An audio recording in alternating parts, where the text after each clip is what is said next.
Hello everyone, welcome back to another episode of r/Malicious Compliance. In today's episode. But you said you didn't want my help, Karen. We already switched seats. Don't touch the tomatoes? Okay, there will be none. In security. Before we get started, make sure to subscribe so you will never miss a video. So let's get started. But you said you didn't want my help, Karen. I'm a bridal consultant at a very popular bridal salon in my town. I have many years of experience and love what I do. Most of the bridal gowns in my shop are special order, meaning they must be ordered before they are made by the designer, and lead times can be anywhere from 4 weeks to 8.5 months. Not everyone knows this when they come shopping for a gown. That's the whole point of me being there. I make sure we can get the dress in time, any desired customizations or alterations are possible, and that the price is within the bride's budget. Well, when this particular bride and her mother stepped into the store, they went immediately to the racks and started ripping through the neatly hung gowns. I introduced myself, explaining that I would be their consultant for the appointment. This bride had a fairly short engagement, about 4.5 months, and I knew that only some of the gowns would be available in time. As I tried to explain to her and her mother the process, she sharply cut me off and told me to just let us shop and leave us alone. I was stunned to be spoken to so rudely. So I did as I was told. I left them alone. Even when I saw them looking at dresses twice her budget that wouldn't arrive until months after her wedding. I never took any of the gowns back to a dressing room or asked her if she'd like to actually try them on. Even after they stood by for a while, clearly waiting for me to take her back to the dressing rooms, I just continued on with my other work as if they didn't exist. Eventually they realized that I had not intentions of acknowledging or helping them in any way, and they left without getting to try on any gowns. The owner asked me about it after they left, and I told her the whole story. She laughed and said, "Good for you. We already switched seats." English is not my first language, so there may be some grammar and spelling errors. So, last summer I went on vacation in Greece for a whole month. It was so great to see all my friends again after a year. I am half Greek, half Dutch, and have been living in the Netherlands for 5 years. To fly back home takes a whole day because connective flights and such. We booked a whole row of seats and an aisle seat for me. Kay and the Greeks, who asked me to move one row back and at the opposite side so the wife could sit next to the husband. As they were flying to a foreign country, I was nice and gave up my seat and went to the aisle seat the wife was sitting. After a while the couple said, "Oh, you have the middle seat." I was confused because the wife was sitting at the aisle. And I said that was not the agreement and I want my seat back. The couple said, "Oh well, now we have switched, nothing you can do," while they grinned and laughed, thinking that they played me. I was pissed because they were a holies, but I noticed that the attendants were shutting the plane doors, so I just smiled and told my family to calm down and that it all will be alright.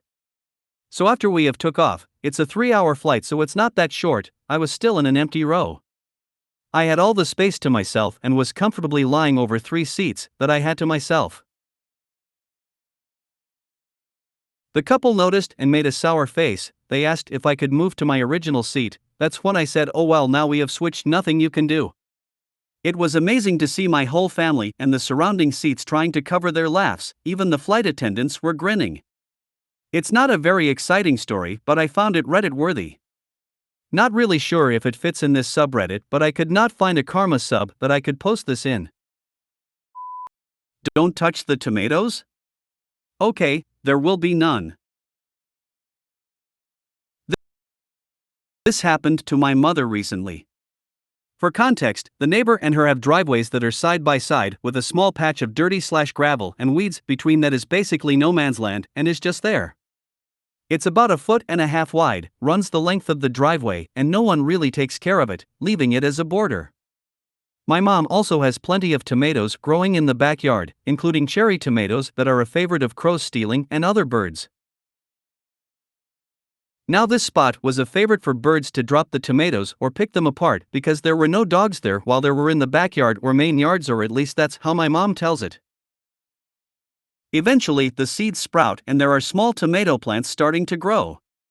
Noticing them, my mom begins to water them regularly as she waters her front yard plants, as she has to walk by them with the hose anyways. This leads to cherry tomato plants sprouting and becoming incredibly fruitful between the driveways. After a while, they were disappearing and my mom figured it was a combination of the birds and the wife of the neighbor couple because she was home all day. My mom didn't care because these were just chance tomatoes, she had plenty in the backyard garden, and it was just nice to have something more than dirt and gravel between the driveways. All was dandy until my mom went to grab a few to snack on while working in the front yard and the woman next door confronted her.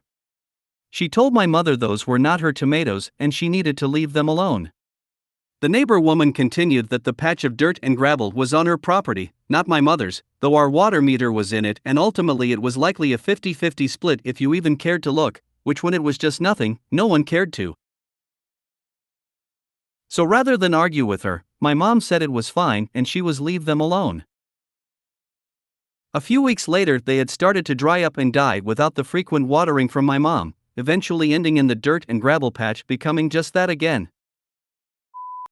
In security. I work at an airport as a law enforcement agent. One morning, roughly 4 a.m., me and my colleague were on our way to an arriving flight. We got at security and were ready to pass. Mind you, we must pass through the metal detector, but we are not to be inspected. We can carry anything we need to do our job, and we carry weapons, etc. So we will always set off the alarm. We have a special pass that'll allow us clearance. We don't need that pass to carry it, just to go through security. We approach security and I suddenly realize I left my pass in my jacket in my locker. Flight was due any minute. So I decided to dodge the bullet and go through and be inspected. That did not sit well with the guard and he was like, "You can't go through the detector like this. And you can't use the security procedure. No pass, then no passage." Finally, he got me and had the power. Basically forcing me to go back and be late. Then it dawned on me. In front of the guard and 1 foot away from the detector, I took off all my gear, emptied my pockets, etc. Gave everything to my colleague who did bring her pass. I went through the detector clean as can be, no alarms. 1 feet after the detector, my colleague handed me my stuff. I put everything back on and with the biggest smile I wished him a wonderful day. The expression on his face was priceless. We burst into laughing around the corner. Edit: I have other law enforcement credentials which grants me the legal right to carry whatever I need to do my job. With it I can demand access anywhere and take anything with me. Only at airport security do I need a special pass, a corporate pass as you like, to take my stuff. It'll just cover the area passing through the metal detector. I have an access card for the secured area at the airport. It just doesn't cover the materials I take. So back then, 2010-ish, I needed 3 cards. Law enforcement creds. Secure area pass. Carry anything I need pass. They assimilated the last 2 into one these days. If you made it to the end of the video, thanks for watching. Don't forget to like, subscribe and share, and we will see you in the next video.